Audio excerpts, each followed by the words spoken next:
Merci à la chorale. Pour 2026, tu vas t'acheter un carnet et tu vas commencer à prendre note chaque fois à l'église. Il est bon de garder les notes, car un jour, le Seigneur va aussi t'appeler, pas seulement comme prédicateur, mais tu peux aller exhorter chez le voisin, chez des amis. Tu vas te rappeler qu'on nous avait enseigné cela, et en regardant dans le carnet, ça peut t'aider. Amen. Prions. Seigneur, merci pour ce jour que tu nous as renouvelé le souffle de vie. Merci pour ce que tu fais dans la vie de chacun. Merci pour ta protection. Merci pour la journée d'aujourd'hui. Merci de nous avoir rassemblés ici. Que ton nom soit élevé et que tout ce que nous allons partager soit pour ta gloire et le bonheur de tes enfants. Au nom de Jésus-Christ, nous prions. Amen. J'aimerais ce matin qu'on réfléchisse et je vais intituler mon message « Appel à la réflexion ». Appel à la réflexion. Nous sommes en train de nous approcher de la fin de l'année. Et pour nous les hommes, nous vivons suivant un calendrier et la fin de l'année, c'est tout un cycle qui termine et on doit se poser des questions parce que plus le cycle se termine, plus les années passent, plus on se rapproche du retour de notre Seigneur Jésus-Christ. Ou bien on se rapproche de l'enlèvement, en d'autres termes. Alléluia. Alors, pour nous les chrétiens, nous voyons que tout cela, c'est loin et ça ne nous concerne pas. Mais il faut vivre constamment dans la pensée que le Seigneur peut revenir à tout moment. Que l'enlèvement peut se produire même à la fin de ce culte. Amen.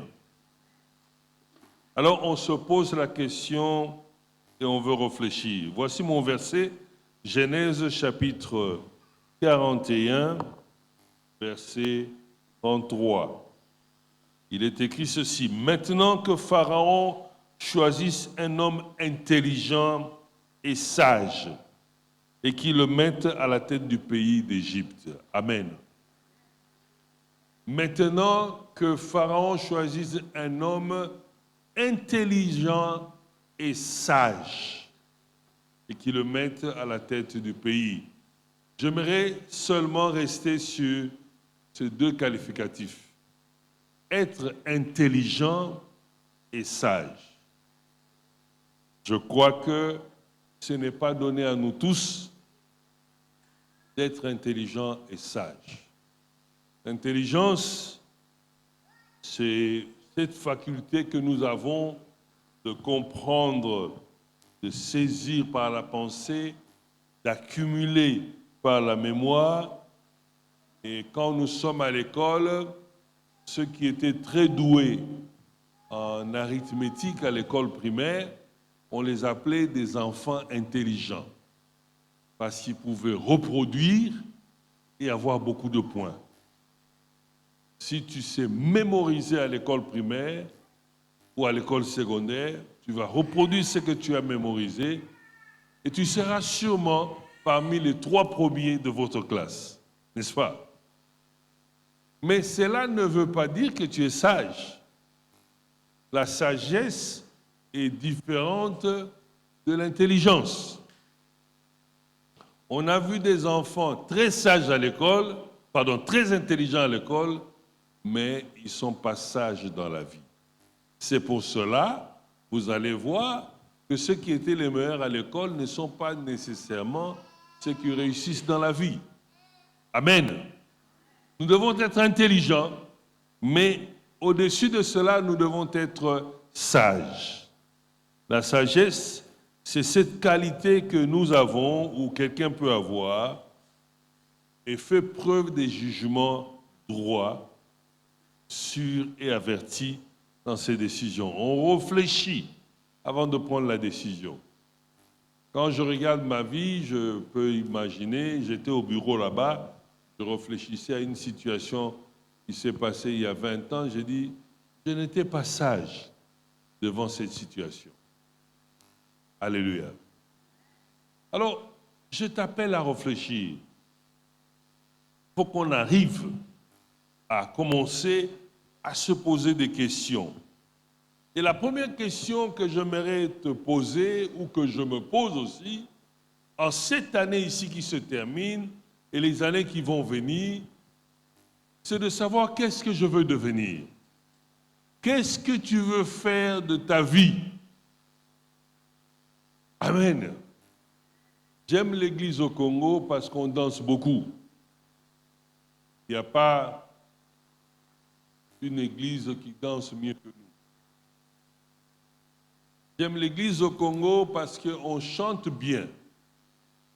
Et deux fois, nous entendons, nous les pasteurs, prêcher très fort en criant.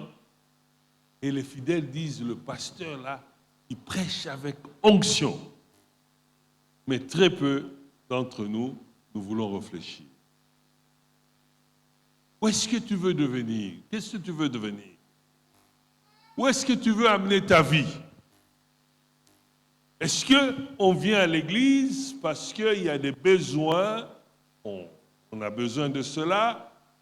J'ai un problème de maladie, j'ai un problème de ceci, ma situation ne va pas. Est-ce que c'est ça que je veux devenir? Si on quittait l'église maintenant et Dieu permet de t'apparaître, il te pose la question, qu'est-ce que tu veux faire de ta vie? Qu'est-ce que tu veux devenir dans le futur? Pour ceux qui ont 20 ans, 30 ans, 40 ans, 50 ans, même pour ceux qui ont 60 ans, 70 ans, il y a encore de l'espoir pour demain. Alors, qu'est-ce que tu veux faire de ta vie? Dans 5 ans, qu'est-ce que tu veux devenir? Ce sont des questions comme ça qu'on doit commencer à se poser au lieu de passer beaucoup de temps, deux fois dans des choses inutiles. Amen. Est-ce que toi-même, tu as une idée de ce qui va se passer dans 10 ans pour ta vie? Est-ce que toi-même, tu te dis dans 10 ans, voici ce que je voudrais être ou à tel niveau je voudrais me positionner? Tu dois faire un choix.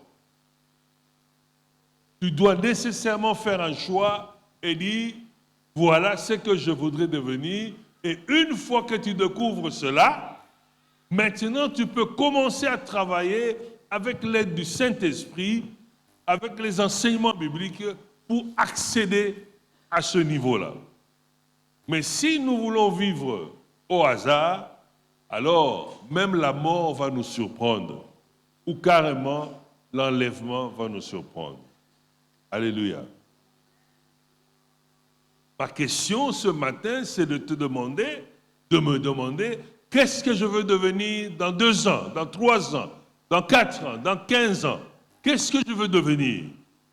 Pour ceux qui ont déjà 60 ans comme moi, je me pose des questions. Qu'est-ce que je serai dans 20 ans? Donc j'aurai 80. Amen. Alors, même moi, je dois me poser la question, qu'est-ce que je veux devenir dans 20 ans? Supposons que Dieu me garde en vie, je le souhaite, et que j'arrive à 80. Comment je veux vivre si je ne m'étais pas préparé pour atteindre les 80? Comment je veux être? Il faudrait commencer à penser un peu à demain. À 80, peut-être on n'a plus la force physique. Il n'y a aucune entreprise qui va t'engager. Comment tu vas manger? Il y en a qui se disent, non, mes enfants vont me nourrir. C'est pour cela qu'ils en ont fait 15. Ok? Moi, je n'en ai pas beaucoup. Amen. Est-ce que je serai locataire? Est-ce que j'aurai un moyen de transport? Il faut toujours penser à demain pour bien terminer dans la vie. Alléluia. C'est bien, on est là, on crie, on danse, mais on ne voit pas ce qui arrive. En Israël, un jour, dans le livre de Josué 24, verset 25, Josué s'est levé, il a dit, « Si vous ne trouvez pas bon de servir l'Éternel, choisissez aujourd'hui qui vous voulez servir. » Alléluia. Alors moi aussi, je te pose la question, choisissez aujourd'hui qui tu veux être demain. Tu veux être chrétien ou tu ne veux pas être chrétien?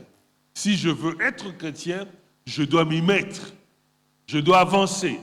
Je dois m'éduquer. Je dois lire la Bible. Je dois prier. Je dois participer à l'église. Je dois donner à l'œuvre de Dieu. Choisissez. Et il continue en disant ceci.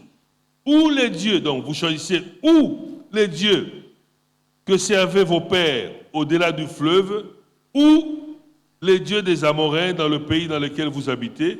Et puis il conclut, il dit ceci. Moi et ma maison, nous servirons l'Éternel. Ils ont fait leur choix. Alléluia. Et à partir de là, il commence à éduquer ses enfants sur l'Éternel, il commence à programmer et l'Éternel fait partie de sa vie. Alléluia. Alors il faut qu'on fasse un choix. Parce que parmi nous, il y a encore des gens qui vivent sur des choses, pour des choses inutiles. Ce n'est pas le travail, le salaire ou le commerce qui nous nourrit. C'est Dieu qui nous nourrit. Alléluia. Laisse-moi te dire que tu peux monter autant de niveaux que tu veux, mais si Dieu claque comme ça, tout cela peut partir. Alors choisis de servir l'Éternel. Amen. Donc si je choisis de servir l'Éternel, et là maintenant je sais comment avancer pour atteindre les années futures, j'ai aussi des projets, j'ai aussi des choses à faire. Et j'ai discuté avec un pasteur, il m'expliquait un peu certains investissements qu'il est en train de faire, mais moi j'ai l'envie, parce que moi je n'ai pas le don des affaires, je ne sais pas faire les affaires, je ne suis qu'un bureaucrate. Mais il m'expliquait, il a fait ceci, il va faire cela. Et dans mon cœur, j'avais la joie. Parce que je me dis, il sait là où il veut arriver. Alléluia. Et j'ai vu qu'il est en train de planifier les 10 années à venir. Amen. Et c'est ça qu'on appelle sagesse. L'intelligence est venue pour raisonner comment mettre ça en pratique, mais la sagesse, c'est comment on a planifié pour qu'on arrive un jour à atteindre les résultats. Donc pendant que nous là, moi là, je suis en train d'écrire traiter mes dossiers, Pasteur Manassé est en train de planifier comment assurer sa vie jusqu'à 80, 90 ou 100 ans. Alléluia. 120. Non, j'étais arrêté à 100. 120, tu seras un fardeau pour les enfants, c'est pas bon. Alléluia. Même maman va se fâcher, 120, c'est trop. Amen. Alors, je t'appelle à la réflexion. Parce qu'on pleure beaucoup, on se lamente beaucoup, on se pose des questions. C'est devenu tellement facile, ici à Kinshasa, de demander de l'argent à quelqu'un. Même si on ne connaît pas la personne, c'est inquiétant. C'est très inquiétant. Je reçois un message de quelqu'un, il me dit, voilà, il est officier supérieur dans ceci, je ne le connais pas.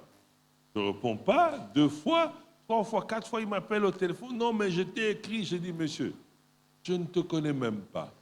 Oh, moi, je suis ceci, ceci. J'ai dit, oui, tu es tout cela.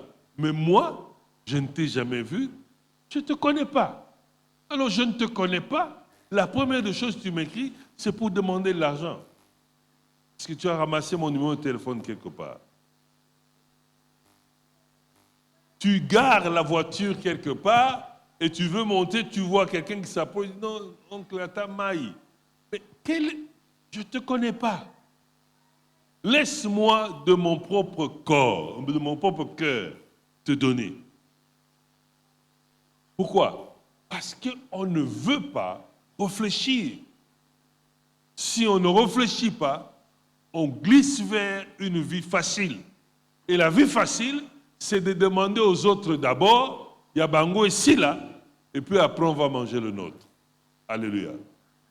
Alors choisis, qu'est-ce que tu veux devenir avec Christ? Car le temps ne sera jamais en ta faveur. Le temps est très court. Je regarde mon frère qui est là, mon fils.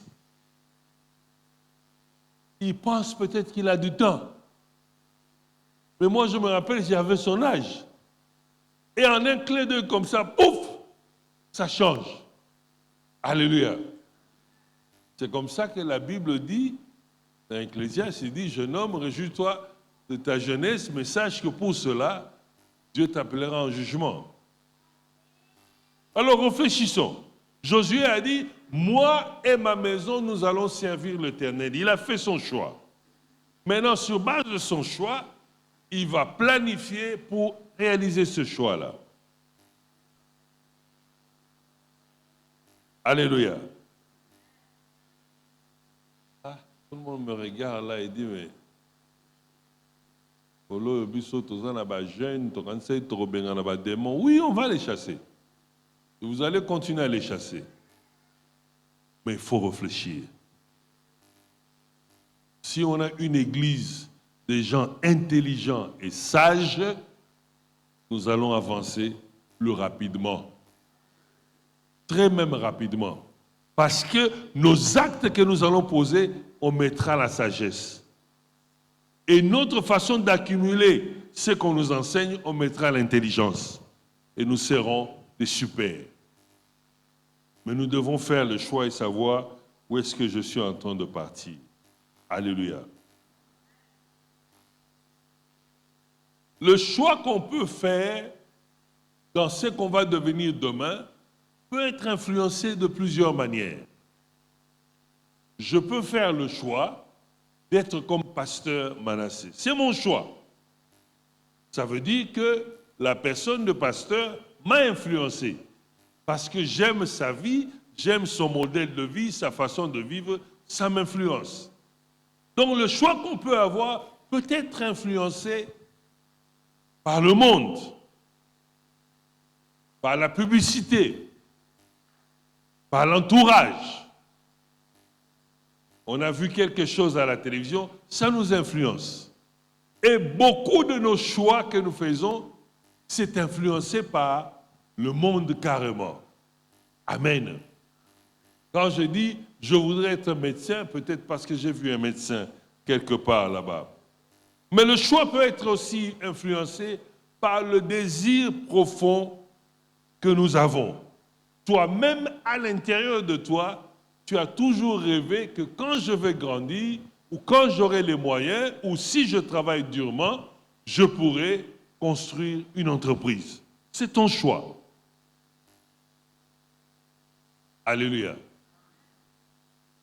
Tu peux te dire, bon, moi, je vais devenir commerçant, je vais construire des boutiques, par exemple. Ton désir profond peut influencer ton choix. Mais si tu es intelligent et sage, ce désir-là est affecté par cette intelligence et cette sagesse et ça produit un résultat formidable. Mais notre choix peut être aussi influencé par l'opportunité du moment. Amen. Il y a des opportunités dans la vie. La plus grande opportunité qui existe dans le monde, c'est avoir l'information. Quand tu as l'information, tu es sauvé. C'est lorsque tu n'as pas d'information, tu ne fais pas beaucoup d'argent. Alléluia. Je vais expliquer. Beaucoup de gens passent leur vie dans des coins où il n'y a pas de bonne information. Aucun abat. Hier, je passais quelque part à la cité, parce que maintenant, à la cité, c'est devenu compliqué. Hein? Donc, dans chaque commune, vous voyez cela. Je prends quelques communes. Je vois par exemple Lingwala, l'avenue Nyangwe, à partir du saut de mouton là, jusqu'au rond-point Willery. Je n'ai vu que des bars, jusqu'au coin. Vous vous rendez compte, n'est-ce pas? Vous connaissez ça, non? Non, ne fais pas semblant, tu vis ici. Pourquoi on a un bar, quoi, Monsanto? Est-ce que vous ne voyez pas ça? Voilà, vous voyez ça. Bon, allons à Njili. Il y a une avenue qu'on appelle couloir comment? Et les voisins, bar, jusque-là. Amen. Vous avez vu ça, non? Bon, rentrons chez Pasteur Manassé à Lemba. À partir de Super Lemba, là, jusqu'à l'entrée de sous-région, bar. Maintenant, ce sont des lampes en couleur, ainsi de suite. Du bruit comme vous n'avez pas idée. Et il y a des gens qui sont là matin, midi, soir, dans le bruit. Certes, il y a un type d'information qui passe par là. C'est plus des informations, comment aller voler là-bas, comment braquer une maison, comment braquer une banque. Parce qu'il y a les bonnes informations pour réfléchir, dans le bruit comme ça ne passe pas. Alléluia. Alors, si tu es abonné là-bas, tu auras une information, mais qui peut te causer beaucoup de tort. Il peut y avoir aussi de bonnes informations. Je veux dire que quand tu es assis à un endroit où la bonne information passe, tu deviens riche. Un jour, j'accompagne une grande sœur qui est allée vendre quelques pierres de diamant. C'est la première fois de ma vie. Je l'accompagne, je n'étais que le petit chauffeur de sa voiture. Je l'accompagne au comptoir et ils font le business. La vente, c'était, je crois, 10 000 $ à ce temps-là. Donc, c'est parce que j'étais là et j'ai eu l'information. Et quand la transaction termine, je demande à celui qui a acheté, mais moi, je l'ai accompagné, vous payez 10 000, moi, je n'ai rien. Je vois, il me donne 500 $. C'était beaucoup d'argent. J'ai dit 500 $ pour n'avoir été que présent. Et quand on tourne, je dis aussi à la sœur, non, mais elle me donne aussi 500 $. Donc, en moins d'1 heure, j'ai fait 1 000 $. Parce que j'avais quoi? La bonne information. Alléluia. Donc, si tu te mets à un endroit où il y a la bonne information, tu deviens riche. Tu deviens important. D'ailleurs, celui qui a l'information est important. Alléluia.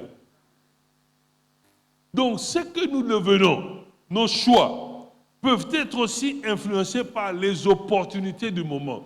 Et une des grandes opportunités, c'est l'information. Être au bon moment, au bon endroit. Fréquenter les bonnes personnes qui peuvent t'amener les bonnes choses. Alléluia. Ma sœur, je veux parler à nos jeunes sœurs. Si tu as un monsieur là, qui ne te donne des rendez-vous que dans des bars à la cité, laisse-le. Amemo mouke na Gombe, na ba hôtel de luxe ou na ba restaurant à Tano. Alléluia. Une sœur m'a dit, elle a interdit à ses enfants d'aller dans des bars à la cité. Elle dit non, allez au restaurant en ville, asseyez-vous, achetez votre coca, ça va coûter 10 $, mais vous allez rencontrer les gens de ce niveau-là. Et quand tu es tout le temps ici, là, tu nous rencontres seulement les gens de ce niveau ici. Tu nous amènes des problèmes. Amen. Je ne conseille pas, mais je voulais seulement dire, si quelqu'un te ramène tout le temps dans des milieux où il y a trop de bruit, il y a trop de problèmes, les gens veulent qu'on se batte, se chamaillent, s'injurient, laisse. Il y a aussi des milieux où les gens sont calmes, ils prennent leur thé et ils échangent et ils avancent. Donc, il existe des opportunités. Lorsqu'une opportunité se présente, tu peux sauter dessus et réaliser ce que tu as prévu. Amen. Alors, notre choix est aussi influencé par la révélation divine. Tu peux être assis où Dieu te parle de quelque chose. Si tu as la révélation, tu peux arriver à avancer et à mieux planifier.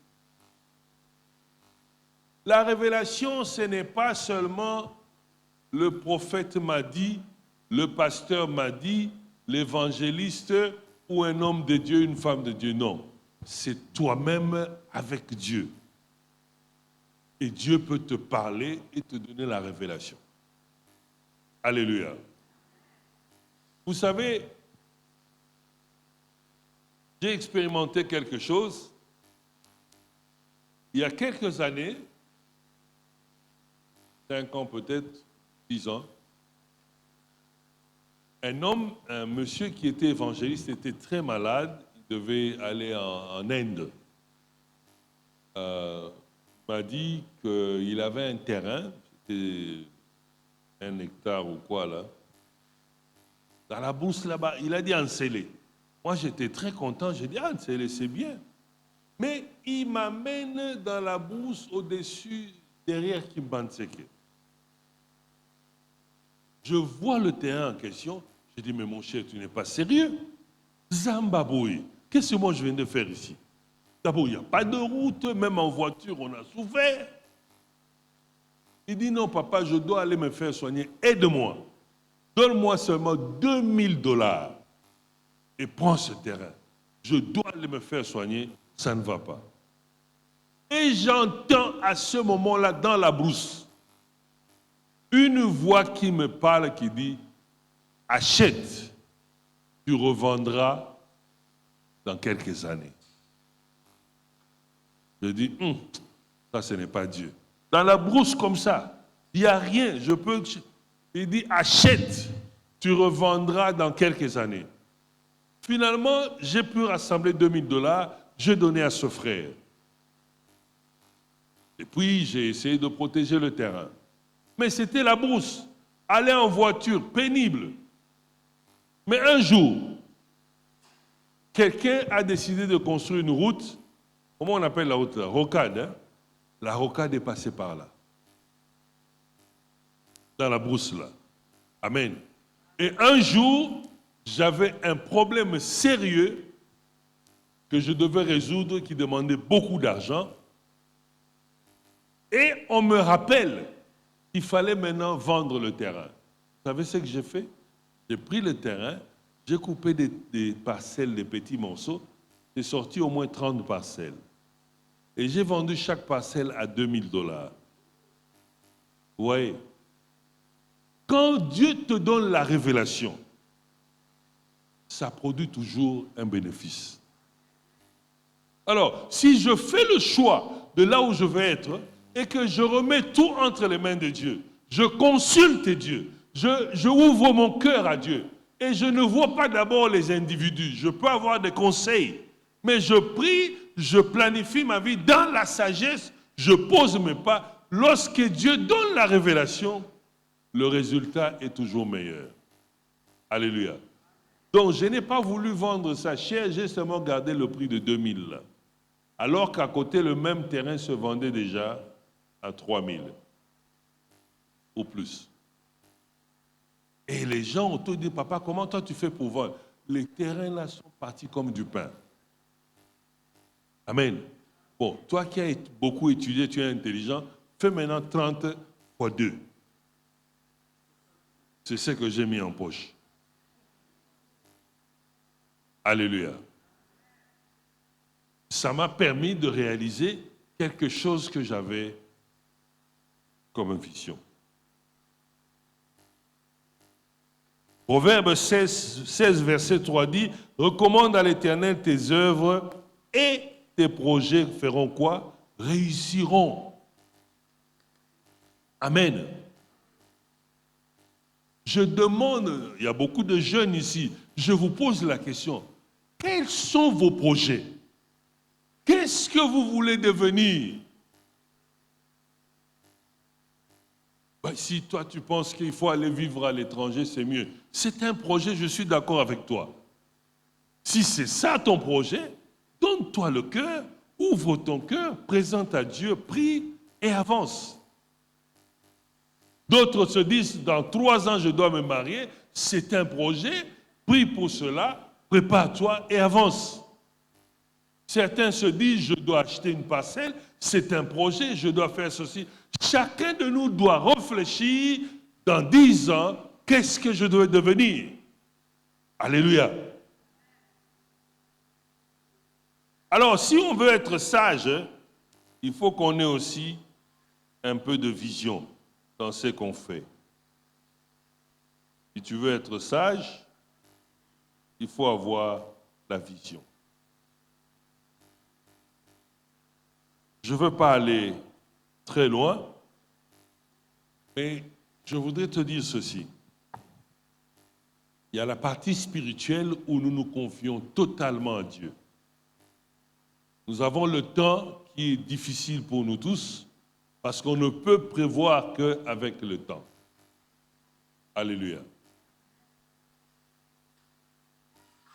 Mais la plus grosse erreur, c'est de croire que je veux tout résoudre seulement en dormant, en veillant et en priant. La prière te donne principalement la révélation. Maintenant, c'est dans cette révélation-là que tu dois agir. C'est comme ça qu'on dit la foi sans œuvre, c'est rien. Amen. C'est dans la prière que nous combattons les esprits maléfiques qui nous empêchent. Ces esprits-là, leur rôle, c'est quoi? Ça nous empêche d'accéder à nos projets. C'est ça leur rôle. Parce que vous avez, je veux dire, 3 sortes de démons ou des anges déçus. Les premiers sont arrivés sur la terre avec un corps. La Bible en parle au début, que les enfants de Dieu, les demi-dieux se sont mis ensemble avec les filles des hommes. Ils ont produit cette race de géants, ainsi de suite. En chutant, ils ont eu leur corps. Mais il y en a qui, en chutant, n'ont pas pu avoir le corps. Donc ils sont restés en esprit. Mais comme ils agissent sur la terre, l'unique façon d'agir ici sur la terre, il faut entrer dans le corps de quelqu'un. C'est comme ça que le démon a besoin de te posséder pour agir, pour accomplir sa mission. Alléluia. Amen. Ceux-là, nous les chassons par la prière. C'est comme ça qu'on fait les délivrances. Parce qu'ils n'ont pas droit à être ici. Si tu veux vivre sur la terre, il faut avoir corps, âme et esprit. Et eux, ils n'ont pas cela, ils viennent nous perturber. Nous les chassons au nom de Jésus-Christ. Alléluia. Donc nous avons besoin de la prière. Mais nous avons surtout aussi besoin de la prière pour avoir la révélation.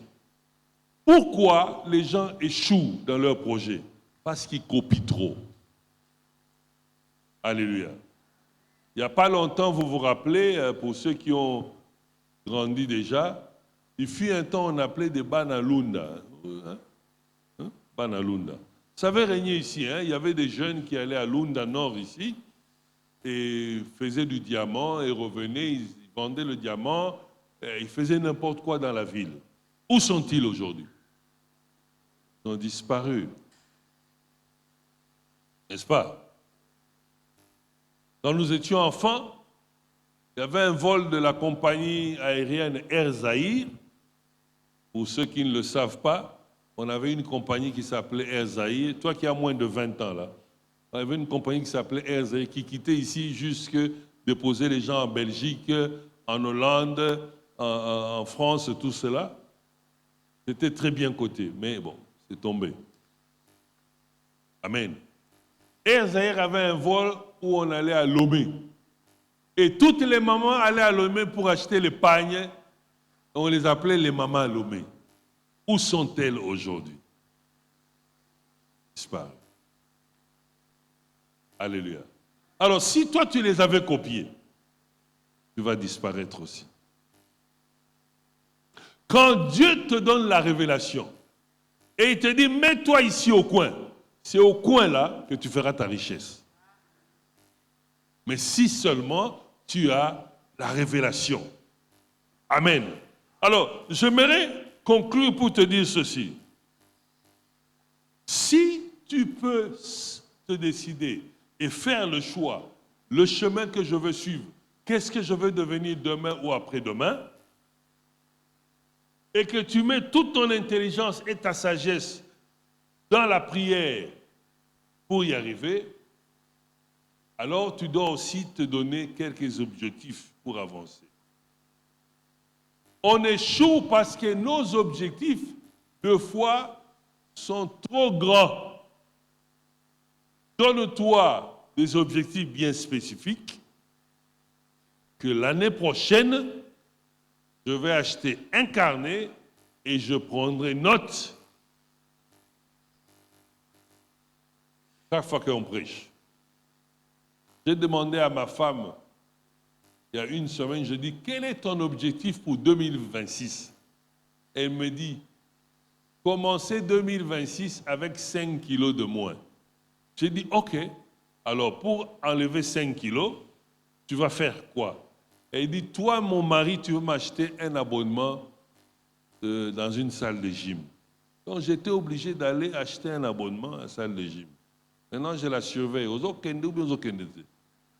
Alléluia. Lorsqu'on a des petits objectifs spécifiques, on avance mieux. Et des grandes choses, il y a des gens, quand tu t'assieds avec eux,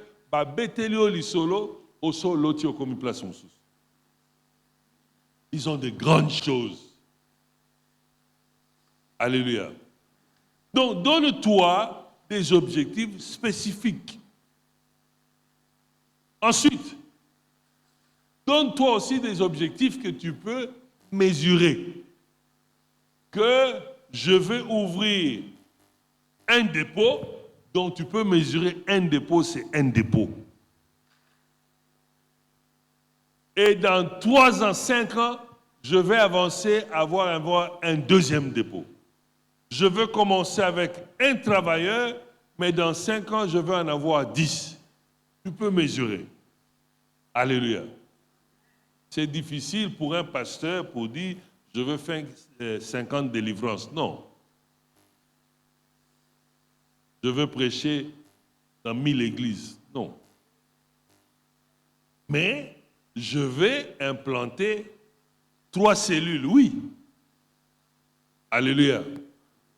Alors, lorsque on peut mesurer cela, il faut aussi que tu sois capable de bien regarder ce que tu veux atteindre, que ça soit aussi réaliste pour toi-même. Si ce n'est pas réaliste, ce n'est pas bon. Alléluia.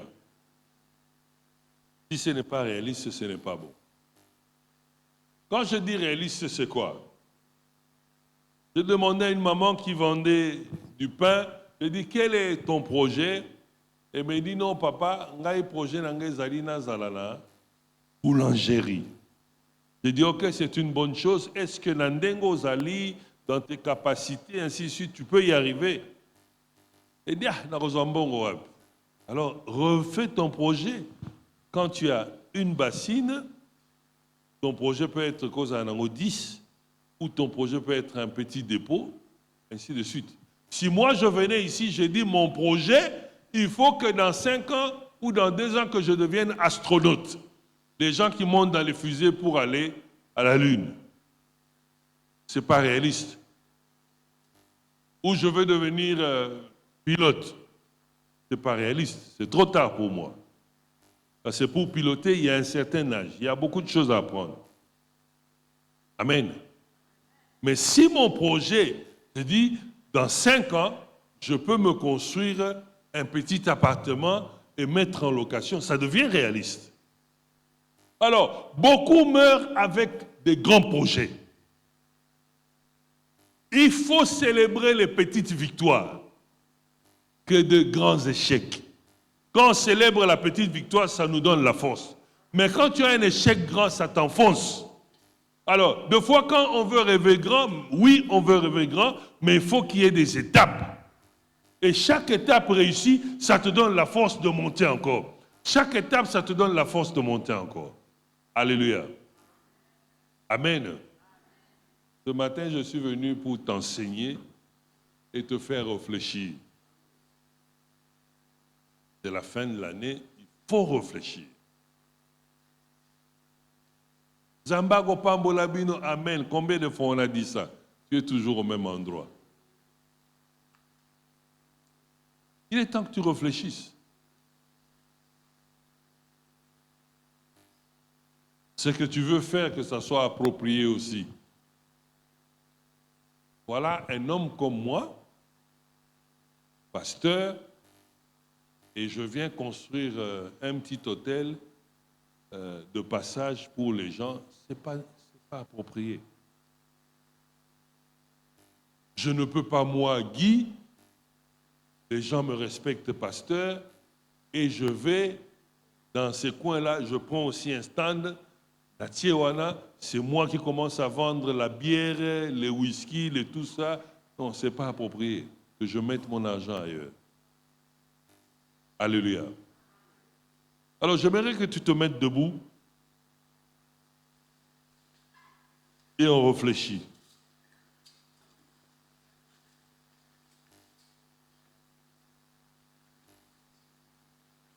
Je te rappelle ceci. Si tu veux voir la gloire de Dieu dans tout ce que tu fais, tu dois toujours te rappeler ce que tu vas faire doit être centré sur Dieu. À part centré sur Dieu, est-ce que ce que tu fais est une bénédiction pour les autres?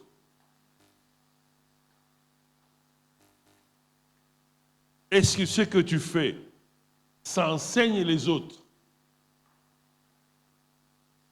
Est-ce que ce que tu fais va rester pendant longtemps ou ça va disparaître? Alléluia. On baisse la tête dans la prière. Pendant un court instant, dans ton cœur, j'aimerais que tu montes dans ton cœur le projet ou ce que tu veux devenir dans 5 ans. Dans le silence de ton cœur, tu te dis, voici ce que je veux devenir dans 5 ans. Pas 2, pas 3. Tu te dis, dans 5 ans, moi, je vais habiter en Europe ou en Amérique. C'est ton choix. On ne peut pas l'influencer. Dans 5 ans, je serai chez moi. Dans 5 ans, je dois me marier. Dans 5 ans, je dois terminer l'université. Dans 5 ans, je dois me construire quelque chose. Dans 5 ans, je veux ouvrir une boutique. C'est ton choix. Ce que tu veux devenir demain. Maintenant, quand tu as ça dans ton cœur, commence à présenter ça à Dieu. Seigneur, voici ce que je voudrais devenir. Avec ton aide. Et tu insistes, avec ton aide. Mais je veux mettre l'intelligence et je veux mettre la sagesse.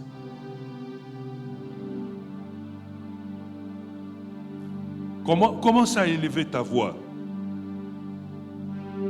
Ce que tu veux devenir. Mais insiste toi-même. Sans intelligence et sagesse, tu n'y arriveras pas. Sans la couverture spirituelle de Dieu, tu n'y arriveras pas. C'est pour cela que tu le présentes, parce que tu as besoin de sa couverture. Tu as aussi besoin de la sagesse. La parole de Dieu dit, si vous manquez la sagesse, demandez à Dieu. Alors tu lui dis, Seigneur, je te demande la sagesse. Et donne-moi l'intelligence.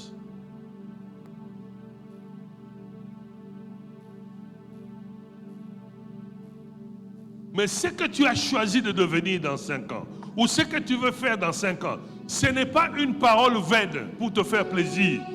Mais c'est quelque chose que tu dois t'accrocher et travailler diligemment pour y arriver. Alors aujourd'hui, tu dois prendre une décision sincère. Tu dois prendre une décision sincère. Un homme, une femme, quel que soit ton âge, tel que tu es dans cette salle ici, sans décision, sans plan, sans vouloir ce que tu seras demain, tu es voué à l'échec. Et nous ne voulons pas une église remplie de gens qui échouent à tout moment. Remplie de gens qui ne savent pas où ils partent. Remplie de gens où ils ne savent pas ce qu'ils vont devenir. Et ça devient un fardeau. Alors ce matin, l'Éternel te donne l'occasion, l'opportunité de te parler à toi-même. Qu'est-ce que tu veux devenir dans 5 ans? Et sur base de cela, dans la prière, avec l'aide du Saint-Esprit, tu vas bâtir. Chacun a son choix. Chacun a son rêve. Je ne parle pas aux voisins, mais je parle à toi. Et la décision, le projet, la vision que tu as, les opportunités que tu vois, ne dépendent que de toi. Donc tu es capable de changer ta vie et de réfléchir différemment et d'avancer. Comme Josué, tu es capable de dire ce matin, moi et ma maison, nous allons servir l'Éternel. Tu es capable. Ne regarde pas le voisin. Le problème aujourd'hui, c'est un problème individuel. Ça ne dépend ni de ton père, ni de ta mère, ni de ton frère ou soeur, ni même de ton pasteur. Tu dois changer ta vie. Le temps avance. Le retour de Jésus est prêt. L'enlèvement est proche et certain. Tu peux même aujourd'hui dire, c'est fini avec ce péché. Je ne veux plus aller sur ce chemin-là. Je refuse ce péché-là qui m'a retenu pendant longtemps. Alors tu vas y travailler. Dans l'intelligence et dans la sagesse. La sagesse veut que ce rendez-vous de ce week-end ou de cette semaine qui commence, que tu dises non, je n'irai pas. C'est ça la sagesse.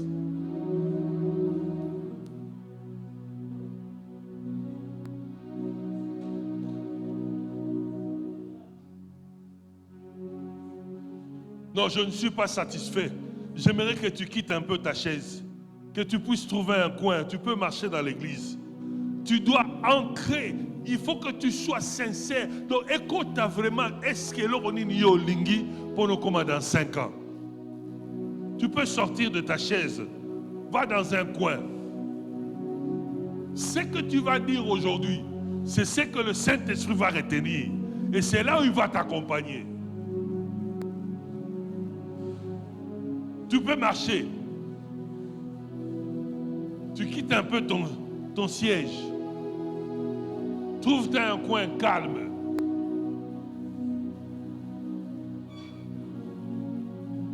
Et parle à ton Dieu. Dis, Seigneur, ce qui me tue, c'est que je n'arrive pas à arrêter cette habitude ici. Et c'est ça mon fardeau. Je veux devenir le contraire de cela dans 5 ans.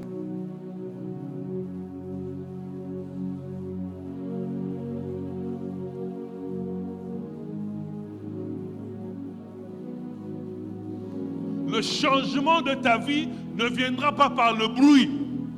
Ça ne viendra pas par les chants de groupe. Ça viendra par la décision intérieure, toi-même dans le silence. Ce n'est pas en criant que tu vas changer. C'est en étant conscient de ce qui est dans ton cœur. Et tu prends la décision.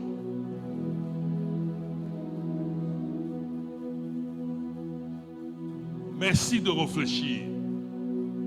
Merci de te poser des questions. Merci de prendre la décision et de déterminer ce que tu veux devenir, ce que tu veux faire, ce que tu veux changer.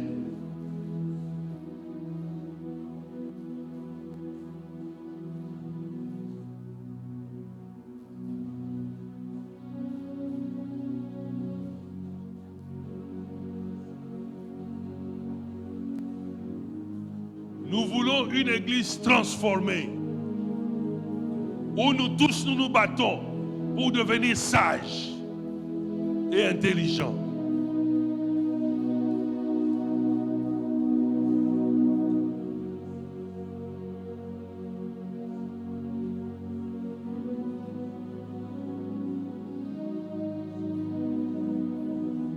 J'ai besoin de prier pour quelqu'un qui a dit: je vais abandonner cette habitude, mais je n'arrive pas. Et ce matin, quand je t'ai entendu parler, j'ai vu vraiment que c'est ça, mon choix. Tu peux venir tenir ma main, je veux prier pour toi. Tu veux abandonner une habitude que tu n'arrives pas. Et que le Saint-Esprit t'aide dans les années qui arrivent, que ta vie soit transformée. Nous sommes ici individuellement devant Dieu et non en groupe, chacun devant son Dieu. Si tu as besoin de la prière, tu peux venir.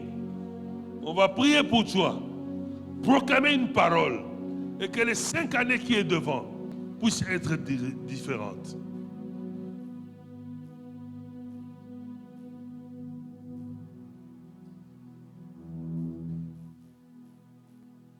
On doit arrêter et avancer différemment. Il y a trop de blocages au milieu de nous.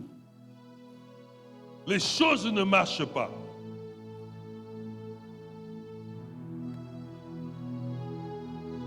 Ce matin, tu prends la décision de devenir intelligent et sage. Et que quand on va revenir les années après, notre vie doit changer. Alors n'attends pas, commence à prier toi-même, toi qui es debout ici. Recommande cette histoire-là, à l'intérieur de toi.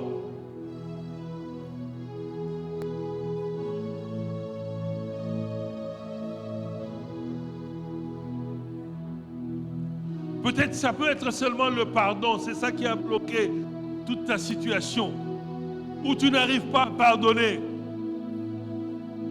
Ce matin, l'Éternel veut t'aider à ouvrir la porte par le pardon et laisser cette colère, cette haine, cette revanche partir, car les grandes choses de ta vie sont à ta portée.